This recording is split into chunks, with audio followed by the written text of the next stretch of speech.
One of a kind. I had to come on here because God gave me a word, y'all. Um, I'm gonna be proclaiming I'm one of his favorite, y'all, to the very end. One of a kind, one of his favorite. Y'all, but he gave me a word. So I'm over here allowing some work to be done to my car, right? And as I finished I started with my jog and my run, and then I jumped on my hour-long workout session with Camp Gladiator, and now I'm finishing my workout. So the Holy Spirit wanted me to ask you, what are you doing while you waiting? You do know that God expects and requires something from you, right? It's crazy because I'm embarking on finishing this. It was supposed to be 21 days, right? Because it said it takes 21 days to make or break a habit. But the Holy Spirit said, March got 31 days. Why go 30? Why go 21 days when you can finish up the month? So it has truly been a blessing. The Holy Spirit has been revealing things. Let me tell you something. People are waiting on God. They yet holding on. They praying. And some are praying and fasting. But now I asked you, and the Holy Spirit has asked you, why are you praying and why are you fasting? What are you doing? See, I'm waiting. But in the midst of my waiting, I done completed almost 2 workouts. And what is it, 11 something, 11:15? So, y'all, faith without works is dead.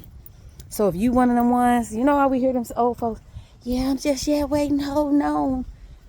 And the question is, and like I said when I started this intercessory prayer, I said 210% of the time, y'all, Jesus is where he's supposed to be. God is where he's supposed to be.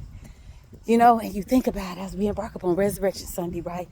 You think about when he was in the garden and he was asking the disciples to pray. And every time he rose and woke up, he said, y'all couldn't pray? Y'all couldn't stop and pray for an hour? We want everything from God. We want to be millionaires and billionaires, and we want what other people got. And then we don't invest in a consistent and an intentional relationship with him. Why do you expect so much from him and you don't want to give him no time? You don't want to give him your tithes. You don't want to do nothing, but yet you expect everything from him. Let me tell you, go back and read in the word. Every single time he healed somebody, he required he said, if you just have a little faith, the size of a mustard seed, y'all can move mountains. So I pose the question to you. What are you doing while you wait? Y'all, let me tell you something now. When I go to the car wash, when I go do anything that requires me to wait, I find a parking lot and I start to walk and I start to talk to God and I start to look around and I'm seeing the trees and the birds and the grass and I'm saying, yes, Lord, right? Because if he put so much detail, he was so strategic in creating all of these things, what more do he have for us? Who he created in his likeness and his image.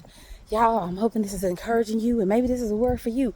Maybe you've been sitting, you've been waiting, you've been sleeping when you should be up praying. You're waiting in the parking lot, you're waiting in the waiting area, and God is saying, what can you be doing while you wait? Again, faith without works is dead. I done finished almost 2 hours worth of a workout while I wait. I don't know who this is for, but I'm hoping that's encouragement for you. I'm hoping that you'll park a little farther. I'm hoping that you'll spend a little bit more time. You'll get consistent and be intentional.